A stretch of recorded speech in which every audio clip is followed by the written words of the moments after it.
trying to make sense of the Giants' 38-11 loss to the Los Angeles Rams. David Turner joins us next on the LockedOn Giants podcast.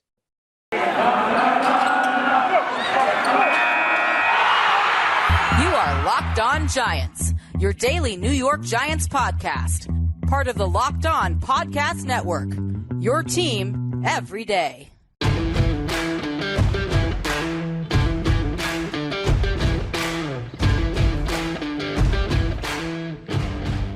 Hello, New York Giant fans, and welcome to another edition of the Locked On Giants podcast, part of the Locked On Podcast family, your team every day. And thank you so much for making the Locked On Giants podcast your first listen of the day.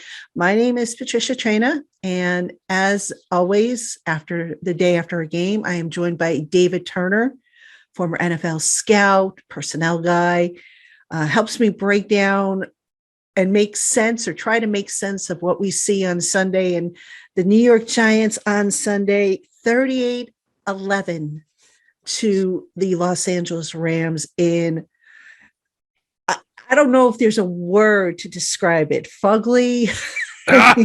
You stole my word. You stole my word. I stole your. I'm sorry. I mean, hey, listen. It is what it is. But seriously, though, this.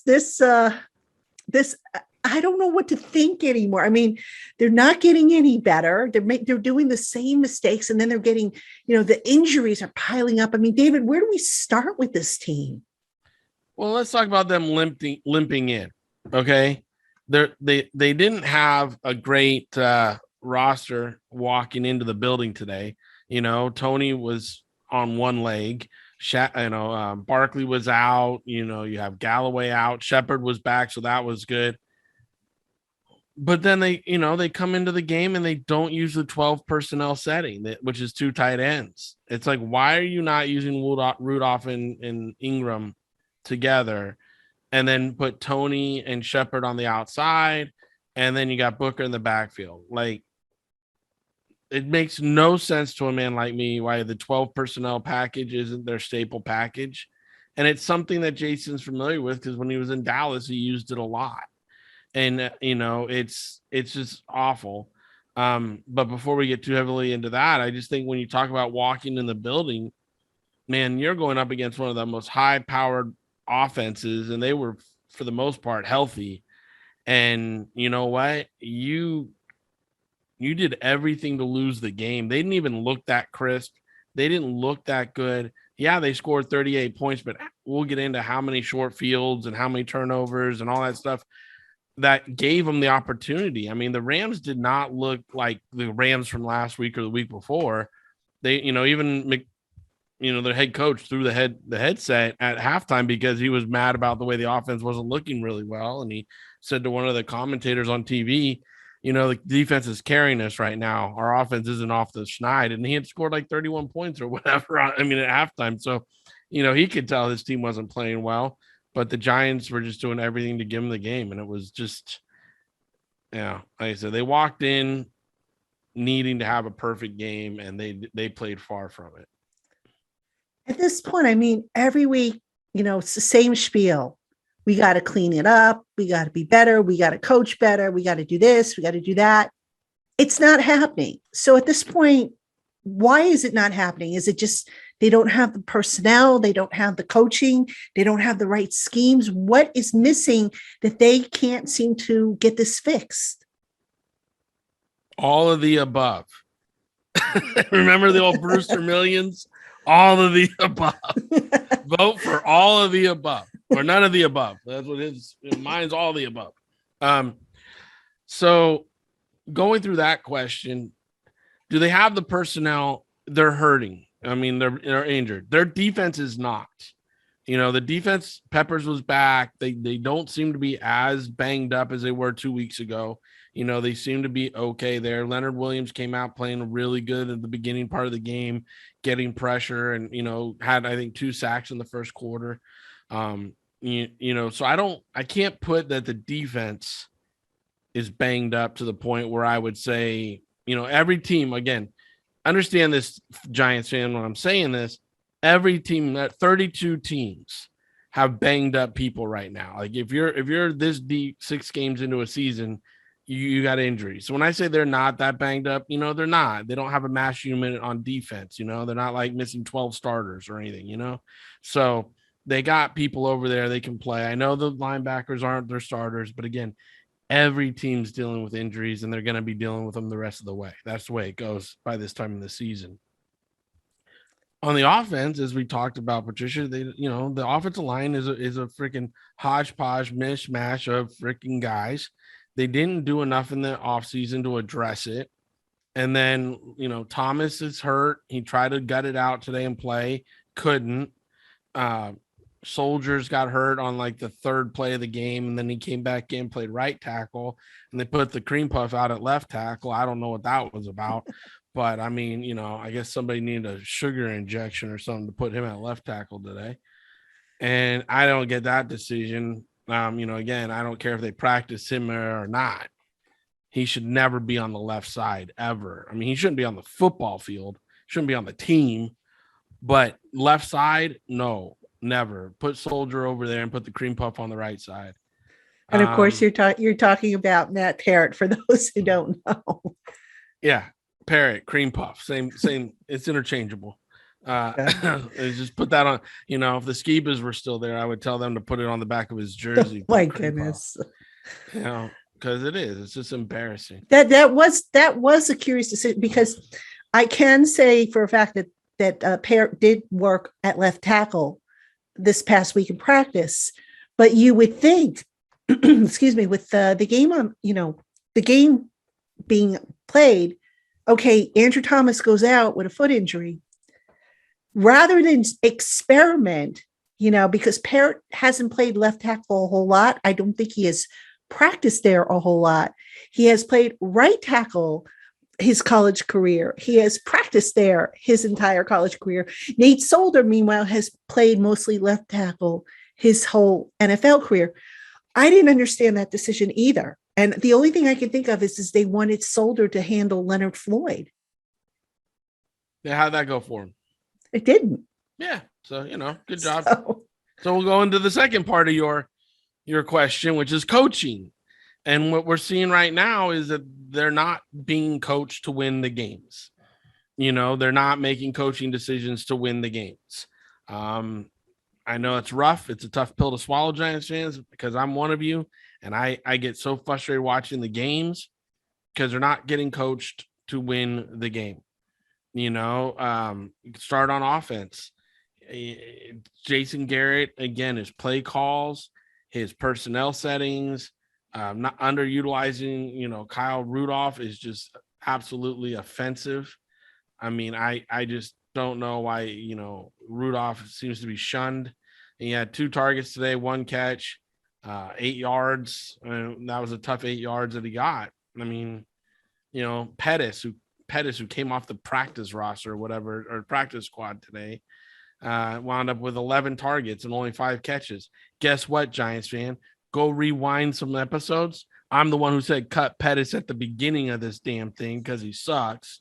And guess what? He still sucks, and he's going to always suck, and therefore he should be gone. He shouldn't be on the team. But yet, here we go. We got to deal with Pettis and his bull crap. And then you got Ingram had 5 targets for, 3 catches today, 24 yards. And then that's another one that needs to be just gone. I mean, in a game like this, Ingram should have been targeted. Honestly, Ingram should have been targeted 11 times. 11 times. The Rams don't have great linebackers to cover tight ends. So that's why I said use 12 personnel. And Ingram get 11 targets, Rudolph get 7 or 8 targets, and then Shepard get his 14. And if Tony was still healthy, let him get another 5 or 6. I mean, you let Daniel Jones throw 51 flipping times. So, I mean, there's enough balls to be going around at that point. You only ran the ball 12 times, which I don't freaking get. I mean, you got a game like this, you want to slow it down. You want to keep their offense off the field, run the ball. But no, we're going to, and then we get down in the red zone and we let Penny run the ball, which screwed my fantasy team. So Jason, you get an extra venom for that, because Booker was on my team and you could have ran him and got him the ball, but whatever, go Penny. Sure, Jason. So nice of you. Us fantasy owners really aren't really happy with you, Jason, at all. I don't think Jason cares, but anyway. He doesn't at all. But I'm just putting it out there. Okay, fair enough. So, all right. So we have coaching, we have personnel. I got to ask this. I know you're a Dave Gettleman guy. How much of this is on him? The offensive line to me is on Gettle. Okay. He loved his young guys. He said it to the press, everybody. He said, I really believe in these young guys. He didn't do enough in the offseason to get either another veteran or draft some guys. And then you saw right at the end of training camp, they went and got Price and another guy, traded for him there because he realized, hey, this isn't going to work. He just waited too late. And when, offensive linemen, when you're that, late in the game, it's hard to find them, especially tackles. And this team's tackles are atrocious. So, and I can't say Thomas is atrocious. When he's healthy, he was playing pretty good. Okay. But the right tackle position just wasn't addressed well enough. And all the experimentation on the inside at guards and stuff and moving people around, I put that on Dave and the staff to not to just see it and address it better. Even in the draft, you could have addressed it better. Just draft a right tackle. There were a few this year that really could have stepped in and been really good staple right tackles. And he believed in the cream puff too much. So that part I'll put on him. The rest of it, though, like the defense doing this bend don't break crap, the special teams haven't gotten creative at all. There's like no creativity on special teams, and the head coach, the special teams coach. It seems like he's more worried about having his red, white, and blue sleeves on than anything else at this point. So, I'm just like, and then I can go all night on the offense. So,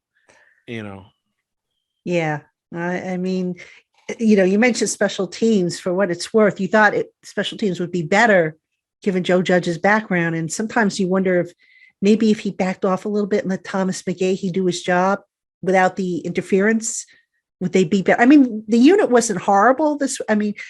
On my report card, I gave them the highest grade out of all the units. I mean, all the units got Fs. Special teams, I gave a C because, they fell asleep at the switch on that fake punt and they got bailed out by the offsetting penalties. But, special teams, they've been a strength for the team. And ever since Joe's come, they've kind of gone backwards. And I don't know if it's because they're changing things up or what's going on there. But, and plus, Riley Dixon now today he had I thought a pretty good game, but he's been inconsistent. So not sure what's going on there, but I want to stay on the offense if I could, because I've got to ask you, do you think that they're starting to develop almost an over-reliance on Kadarius Toney, similar to what they had with Odell Beckham Jr. when he was here? No, I honestly think that Shepard's role still. I mean, if you look at I know last week when Toney was healthy and Shepard wasn't on the field, Toney got all the touches, right? Well, here we see Shepard had all the touches, and they don't have, again, Galladay's not there. Toney wasn't on the field today. They only really had Shepard and Pettis. Slayton's not on the field, right? So, a lot of their weapons are in the barn, so they can't take them out and play with them. So it's hard to say something like that, but I still think Shepard is the crutch for Daniel Jones. And that's why if I'm Jason, I'm really trying to dial up tight end stuff right now. And especially against this team, the Rams don't cover the tight end really well. And he should have known that. And there should have been a game plan for that. So that was one thing when I was watching. I'm like, why are you not? And I'm not an Ingram fan. Everybody here knows. I already said it once tonight. Cut him, get rid of him, right? But in this kind of game, when they don't cover the tight end well, then line it up and get after them. Like I said, put the 12 personnel in, put the 22 personnel in.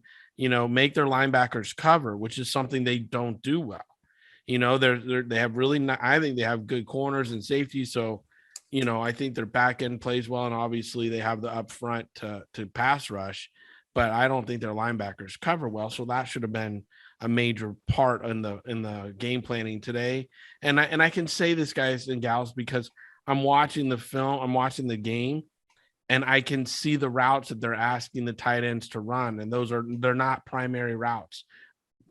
They're secondary routes. They're clearing zones so the receiver can work behind them or something. And that's not what I'm talking about. I'm talking about making them primary routes so the receiver clears and the tight end comes behind them. They did it a couple times early with Ingram, and then Daniel Jones got picked off. Remember, 24 sat in the hole. They, and again, it's like, okay, they're keen on Ingram. Go to freaking Rudolph. Open it up. Like, go both. You got two tight ends. Go both ways. And especially once Tony went down, they just started really keying on Ingram. And again, I just watched I watched McVay on the other sideline, very creative play caller, find ways to get his guys open. I mean, everybody knows Cooper Kupp's going to get a bunch of touches, and and Woods and everything. And Kupp had like 130 yards today, 2 touchdowns, and on 9 receptions. He made sure his guys got his touches. And Woods, early had 5 targets, but only 2 catches and a touchdown. I mean, he knows how to feed his guys. Yeah. And that's the difference. He knows how to feed his guys, and our guy seems to get stuck on one mouth to feed him. All right, Giant fans, we have more coming up on today's show. But first, today, I want to tell you about a simple way to get all the entertainment you love without the hassle. DirecTV Stream brings you your live TV and on-demand favorites together like never before, which means you can watch your favorite sports, movies, and TV shows all in one place. And the best part is there is no annual contract. So stop waiting and get your TV together with DirecTV Stream. You can learn more about DirecTV Stream at directv.com. That's directv.com. Let me ask you about Daniel, because Daniel, okay, I know he had a revolving door of offensive linemen, which, by the way, I am so totally against. It's one thing if you got injuries, but this rotation garbage has got to stop. And that drives me nuts. That said, okay, I did not think Daniel looked sharp tonight. I thought some of his post-snap reads were all over the place. Some of his decisions reminded me of, the first 2 years of his career when he was, erratic. What did you think when you watched Daniel? He got out. I mean, look at the first drive. First couple drives when Tony was in, he looked okay. He was all right. Here we go, right? We got some momentum. But as soon as Tony went out, you could tell that was the focus of the game plan was Tony, Shepard, and Ingram. And then when Tony went out, and the defense could kind of, set back and try to take Ingram out a little bit, they stopped targeting him. And then he threw that interception on the coverage, the underneath the zone where the guy just sat in the hole because he's staring Ingram down the whole time. I think it was number 24 got him. After that, he just stopped. He stopped really looking for, Ingram. And it was just Shepard and Pettis. And I was like, out of what he throw 51 times, 25 of them went to Shepard or Pettis, Yeah, you're right. So half the throws went to Shepard or Pettis. And Pettis, again, 11 targets and 5 receptions. People understand that's terrible. At least Shepard was targeted 14 times and had 10 receptions. So, at least he caught the damn ball when it got to him. And then Booker not being more of the in the game plan. And Booker only touched the ball 12 times or 16 times between runs and passes, 12 runs, 4 pass catches. He had 28 yards receiving. And he had 41 yards, running. And that, I know you're down and everything, but you got to work the screen game. You got to work your wheel routes and stuff. Because, again, you can use Booker. He's such a good pass receiving back. You can use him for your benefit in this case when they don't have linebackers that cover well, or you can motion them out and make them bump Ramsey off to him, which then would free up somebody else because of just the coverage. It's that chess match. Like if I use this formation and I motion Booker out of the backfield, Ramsey's going to bump off my number one receiver and go cover him. And then now I just freed up my number one, maybe a linebacker or a safety goes to cover a Shepherd. Now I got it. Here's my mismatch. Here we go. Use him as a decoy. But we don't see that kind of creativity with Jason. And so with Daniel, today, I think he was shell-shocked. I mean, they were getting to him. They were hitting him. I was surprised he played, being frank, after that the bell ringing he took last week. Mm-hmm. I was really surprised to see him out there this week. And then getting hit as much as he was getting hit. Mm-hmm. I mean, that's your franchise. Again, as a coach, when it was, they pulled Stafford at the beginning of the fourth quarter and Daniel Jones played the whole damn game. Yeah. And it was just like, I didn't like that. Yeah. I actually dinged the coach for that. I'm like, it wasn't like Daniel was going to bring him back from, especially late in the fourth quarter. I would have pulled him. And he did take a couple of big hits towards the end of the game there. And I'm sitting there going, dude, what are you doing, man? Why is he in there? Yeah. Part of being a head coach or a coach at all is management. That's a management position. Managing your players, managing your roster. And again, this is week 6. Ladies and gentlemen, there's a 17-week season. So even if you wave the white flag on this battle, you got 11 more games to go. Like, you can turn this around. But if that shot caller, if that guy goes down, if you keep him in and he takes a shot to the head again, and now he's out 2 to 3 weeks because of the protocol, you're waving the white flag on multiple games. So manage this individual by saying, listen, it's 11, we got 5 or 6 minutes left in the fourth quarter. Just pull them, put Glennon in, say it is what it is, guys. You know what I mean? I'm not going to have the star out there while you guys can't protect him. We can't run the ball. I got an offensive coordinator that only knows who receivers are. We got to send them Christmas cards for the freaking tight ends. So it's like, it is what it is. And I get tired of bashing on Jason because I love him. I mean, him and his brother Judd were 2 of the first people I met in the NFL. And like I said, their dad, Jack, had me out to the house and everything. But right now, Jason, you need to do better. You need to do better. And, Judge, you need to do better. Managing this roster, managing game situations, managing your coaches, you got to do better. There is talent on this team. We can tell Dave to take one on the chin for the offensive line, which is a big one to take on the chin.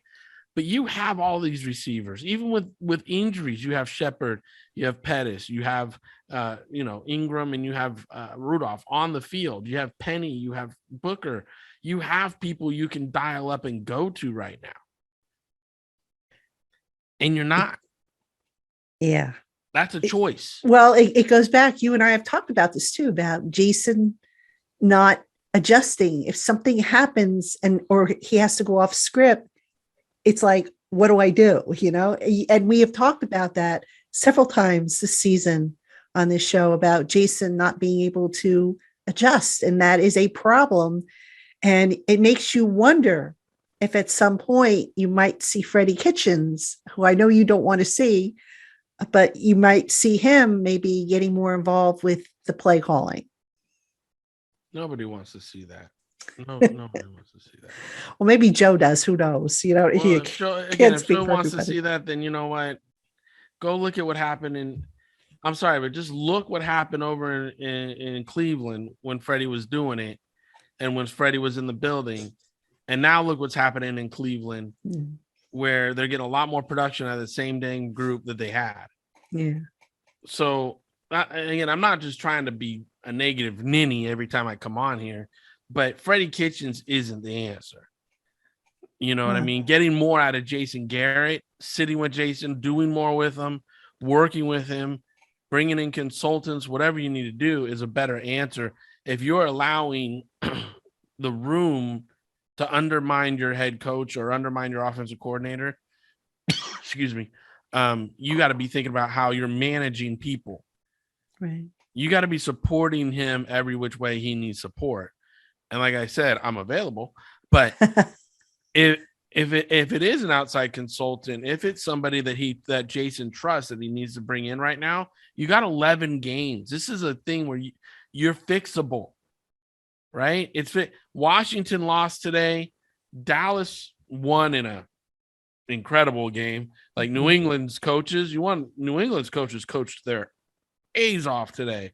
Like they did not have the talent that Dallas has, and they made Dallas go to overtime to win that game. They coached their butts off today.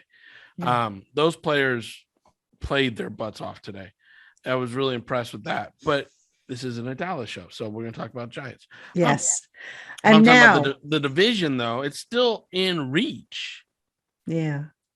But That's slipping away. It's slipping away. Well, yeah, you're 1-5. You're 1-5. It's flying away.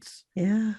But again, what's the I don't have it up right now. What's the divisional records? You know, I think Dallas is what 5-1.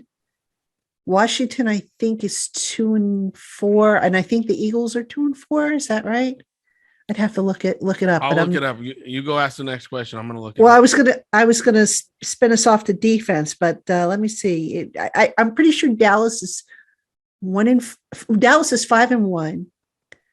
Now you're gonna make me look it up. Let me see. I'm trying to find it really quick. I'll find it. I'll get it real quick. NFL standings. Let's see. All right, I got it. All right, so Dallas is 5-1. Washington and the Eagles are 2-4, and the Giants are 1-5. That's what I thought. Yeah, so you got 2-5 teams, right? No, 2-4. 2-4 teams, 2-4 teams, right? And you got a 1-5 team, and then Dallas is what, 5-1? 5-1. Yeah. So, and if you look at the overall NFC, the Cards are still undefeated. San Francisco's playing tough. But there's all I'm trying to say is there's a shot. An outside shot, but a shot. It's a shot. You got to get in the bunker and not leave, not sleep, not do anything. Have a caffeine addiction right now, and lack of sleep, bags under your eyes, and get after it. If you really want it, if you want it bad enough, get in the lab and figure it out. Well, it's going to probably take them the bye week to do it at this rate. But anyway, let's talk about the defense now. Bye week, that's 4 more games away. I know, but you know what? By then it is gone. That's what I see happening. I mean, you wait till the bye week, bye season, because I think it's 4 more games, right? I think it's something like that. But yeah, so if they go 1-9.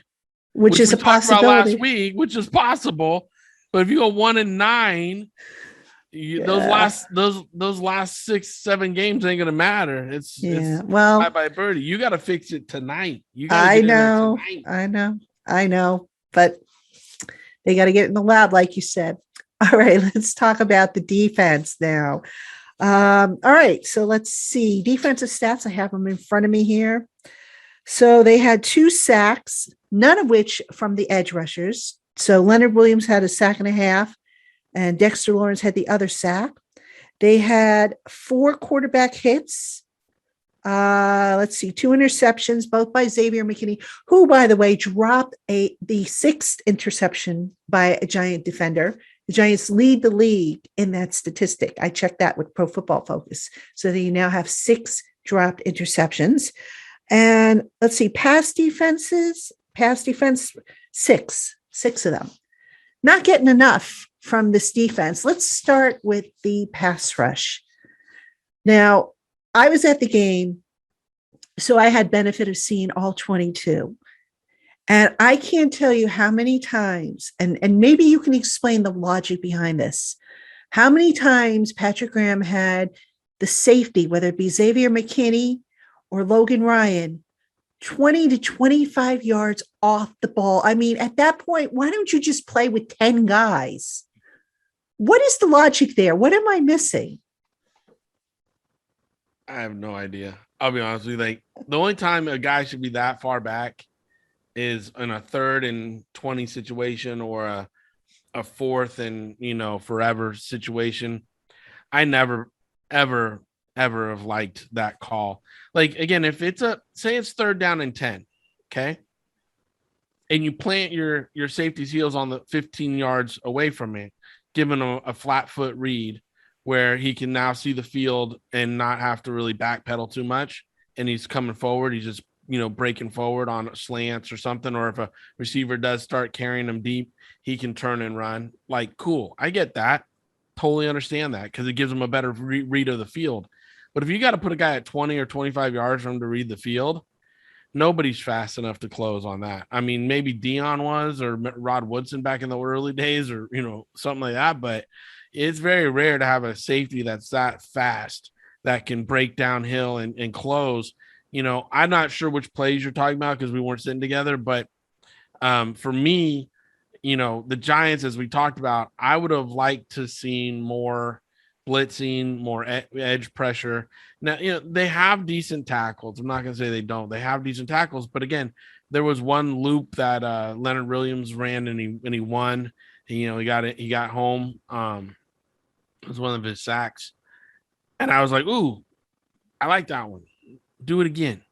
And I don't think I saw it again. And I'm not going to sit here and tell you I didn't because, I'm watching, but I'm on TV. I'm watching. So, but it didn't look like I saw that dialed up again. And I always am worried. I always get curious about that. And then when you are having interior rush getting home, why aren't you running some more A-gap pressures? Why aren't you running some linebackers through some holes or some safeties like on a delayed blitz? Like, why is Peppers not coming on a delayed blitz? Stuff like that. Why was he in coverage? That's not his strength. No, and he was in coverage one time on Cooper Kupp. Yeah. And I was like, mismatch. Hello. That was the biggest WTF that I ever was like. I was like, that when did that even sound like a good idea? Cooper Kupp, their number one target, their number one guy, and he got beat for like a 15-yard play. It was second. And wasn't that on a 3rd down too? Yeah, it was either 2nd or 3rd down and long. It was like they had to get 10 or 12 yards or something. He got 15 because he beat freaking, he beat Peppers. But that's the kind of stuff where McVay finds ways to get mismatches, through motions and moving his guys around a little bit and gets them open. But with our guy, he doesn't do that. And on defense, when you have a Cooper Kupp, I just don't understand. We pay Bradbury all this money. It's like, dude, guess who you're covering today? All day. Yeah. And Seriously. when somebody motions past him, you're staying on him. Okay. Like if he goes this way, you go that way. You go this way, you go that. Like you're getting paid all this money. Follow that guy and cover. Take their number one receiver away every week. But Graham likes to play this cover 4 type dome thing. It's similar. I mean, it was really similar to what the Rams play. It's very similar kind of defense. It's just that, our guys don't play it as well. All right, Giant fans, still more to come on today's show. But first, Built Bar is a healthy, low-carb, low-sugar, and high-protein treat that will satisfy your sweet tooth. Choose from 9 amazing flavors, plus the occasional limited-time offering available in nut and nut-free varieties.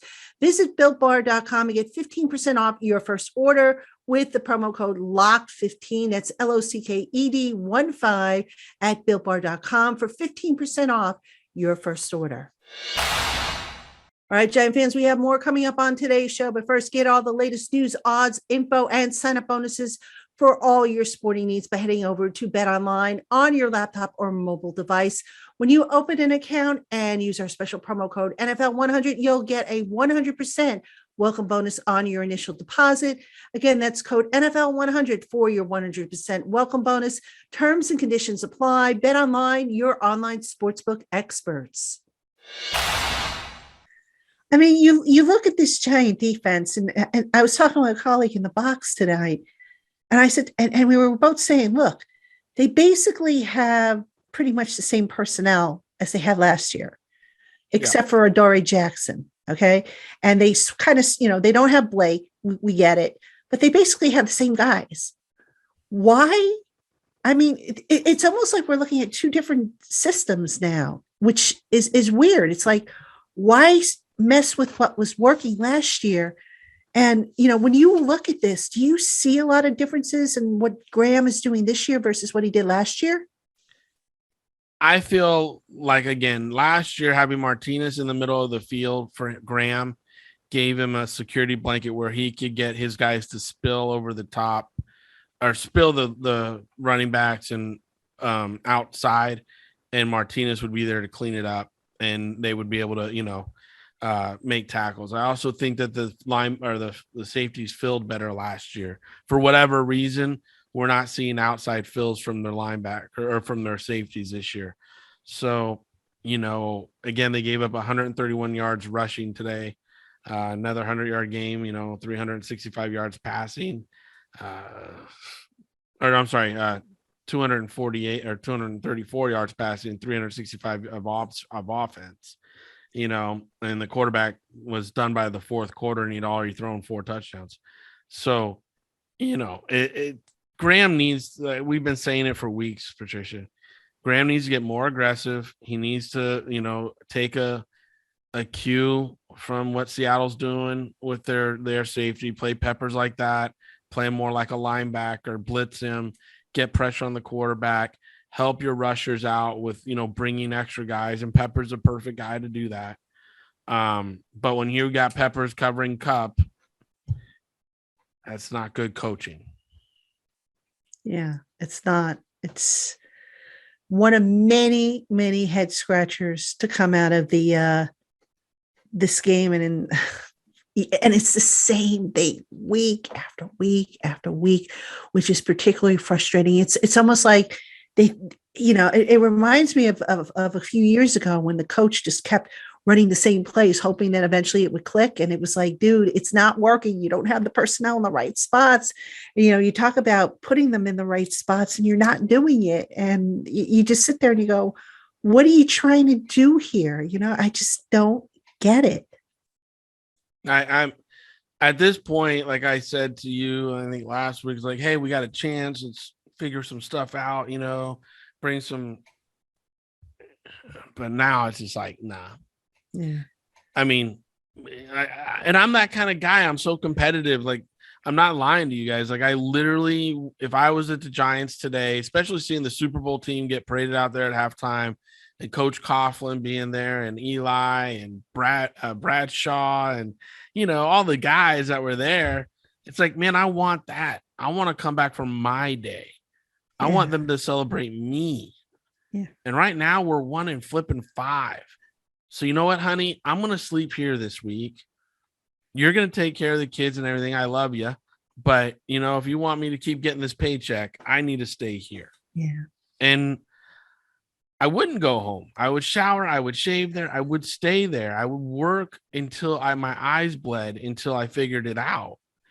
It's just not okay. Like, that your job is to perform on the field and you're not getting your team to perform on the field. All right. So now, with that all said, David, how do they fix this going forward? Because it just seems like they're stuck in the mud here. What can they change right away, given the personnel that they have, keeping in mind that they might be losing some guys now on offense due to those injuries? And, what do they basically just have to wait until, either the bye week or until next year to fix? No, you can't wait. I can't talk about next year yet. There's no way. You can't bait me into talking about next year yet. All right, let's talk about this year yet. What can they fix right away to get this back on track? What if you had to make a list, if you were going down to Joe Judge's office tomorrow and say, hey, Joe, man, we got to fix this, this, and this, what would be on your list? 12 personnel has to be our personnel package that we come out in, and that's our base. It's our base. Target percentages on offense need to be tight ends targeted 25% of the time. Running has to be 35% of the time. That's 60%. Then the receivers can have 40. If you're, that's what I would do straight out. because there's no sense at all to work the receivers that literally don't know what they're doing and aren't as good as your tight ends and aren't as good as your running backs right now. Go with what's good for you. And that's those tight ends and running backs right now. And let's ride those horses until the wheels fall off, and then obviously Shepard gets his, and you can throw some to Pettis if you like, whatever.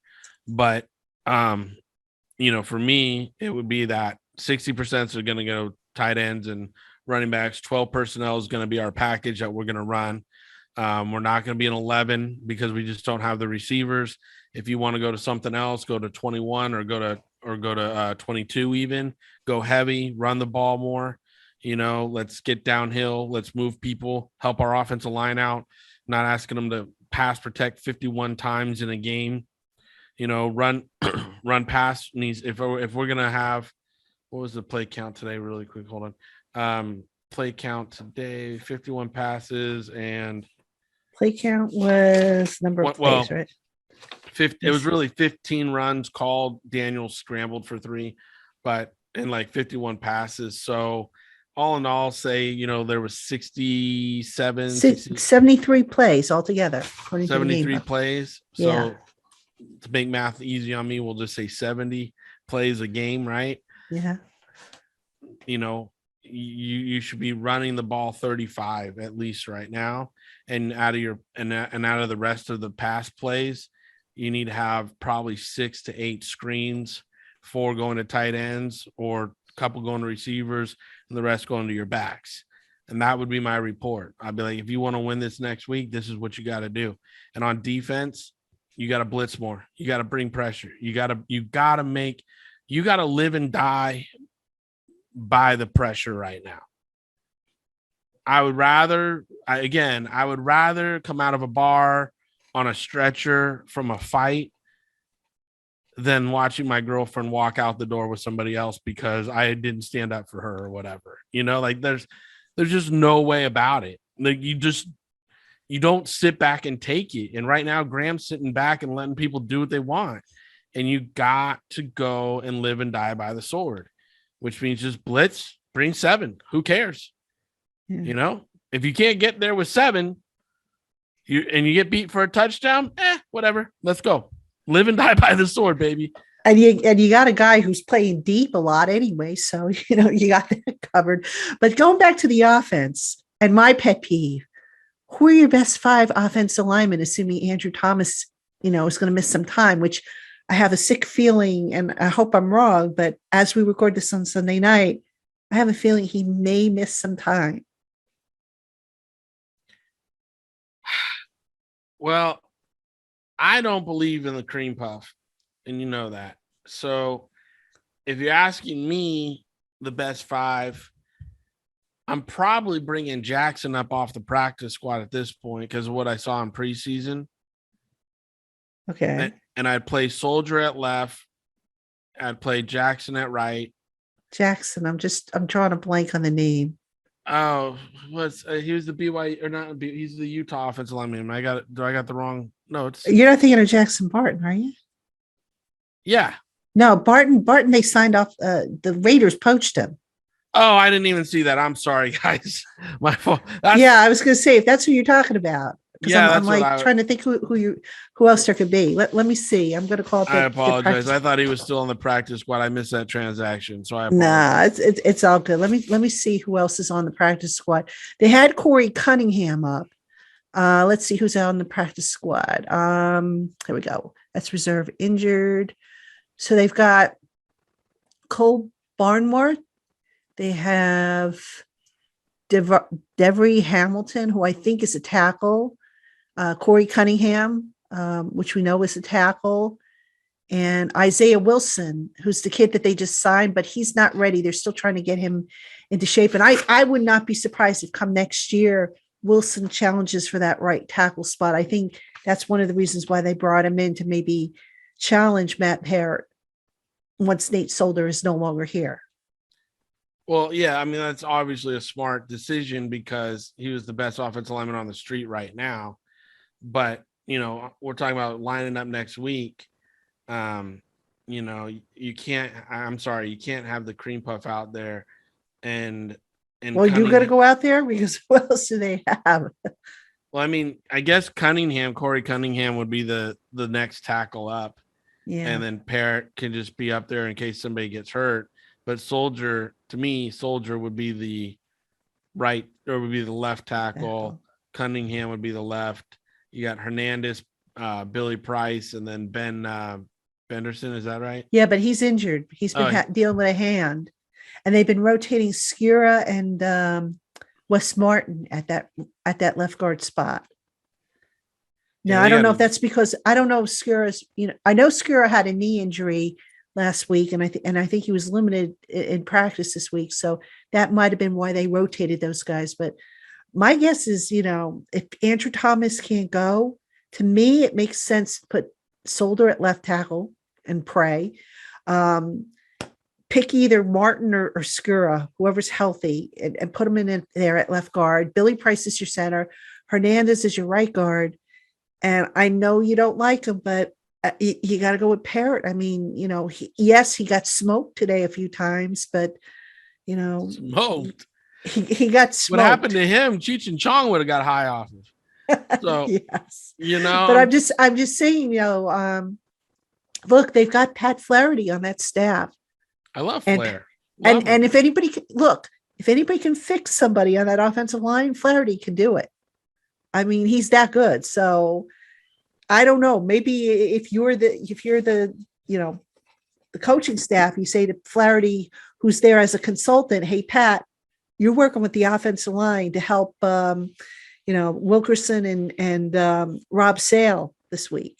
That's your assignment. And you were going to continue to help these guys until we get them straightened out, because their run blocking is atrocious. The pass protection this week was just really, really, bad compared to what it's been the last couple of weeks. I mean, you can't have this. I mean, even if you go into a 12 personnel or whatever package you want to run, if your offensive line isn't blocking and your quarterback is running for his life, what's the point? My friend, always great chatting with you. Appreciate all the insight, and it's got to get better. It just has to get better. Fingers crossed. Giant fans, thank you so much for making us your first listen of the day. Tomorrow is a Twitter Tuesday. You know what to do. The address to send your questions is in the show notes. So get those into me ASAP so I can get that recorded, get it out to you, and continue to offer you these therapy sessions in the wake of such crappy Giant football. So, all right, folks, for David Turner, I am Patricia Traina. Thank you so much for tuning in, and we will talk to you tomorrow.